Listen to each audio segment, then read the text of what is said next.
to talk a little about teaching versus Tom. What you guys and I do, a lot of similarities. Both are public performances.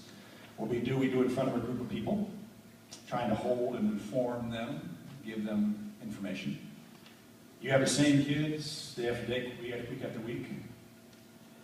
I only have to hold an audience for an hour or two. Today, 45 minutes. I get to invent my own curriculum. I don't have to answer to strict guidelines. My concerts are perceived as entertainment. Folks pay to get in. I have a sound system from Lucky Lights. What I do is seen as play. You have to hold them, sometimes for hours at a time. For an entire school term, you have a curriculum you have to follow, and each student's supposed to know. We'll be tested on this is more for a regular teacher, but you guys know what we're talking about. But teaching is an art as well.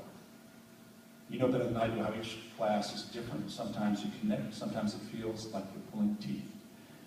I taught for a couple of years at a street academy in White Plains, New York. During the Vietnam War, it was a way of staying home and not going abroad.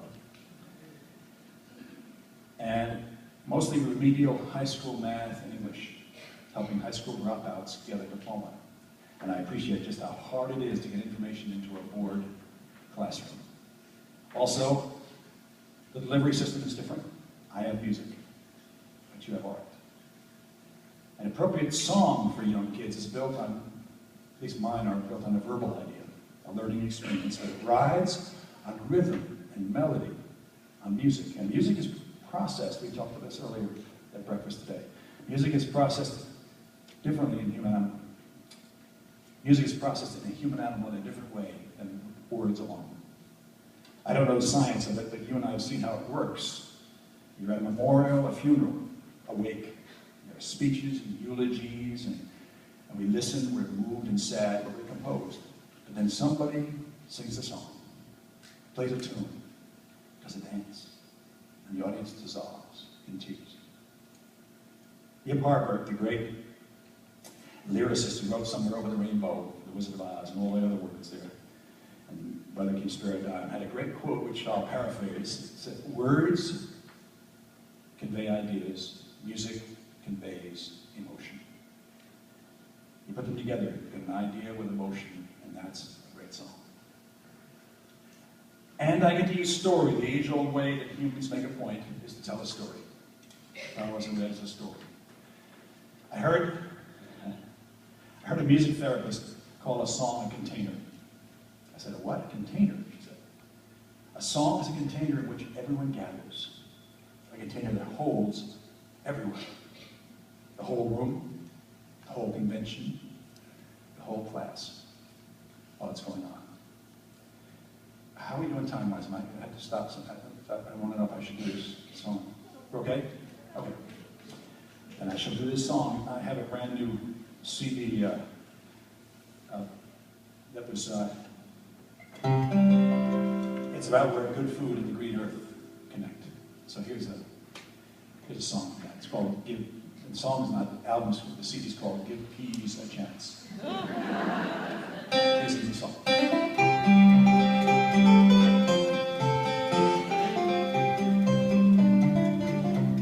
How to make a point, not to be too much polemic. If I were an apple, I'd be very unhappy, traveling 4,000 miles or more. From far off Tasmania in a shipping container to a shelf in a New Jersey store. Why should I be tortured when some New Jersey orchard would be totally thrilled to the core? To pick me and crate me, load me and freight me, not 4,000 miles, but 4. An apple should be not far from the tree where it ripens in the fall. Locally grown and locally eaten is globally good, good, good for us all. That's right. Locally grown and locally eaten is globally good, good, good for us all. And if I were a berry, I expect I'd be very contrary and hardly inclined to get shipped out from Chile food store in North Philly. Hey, I'd have to be out of my mind. It seems paradoxically carved in dioxin to force all our food to compete, wasting gallons of fuel which we know isn't cool for people or planets for free. A berry is fine, not far from its vine, near the farmer's market stall. Locally grown and locally eaten is globally good, good, good for us all.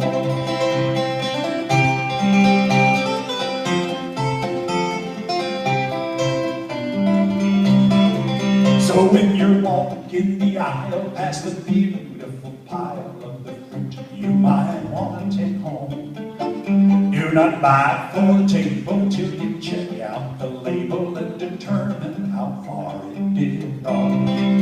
Aside from the karma of helping a farmer who lives in your county or state, there is one more good reason to buy what's in season. The taste is incredibly great. So keep buying foods from regional dudes. Keep your carbon footprint small.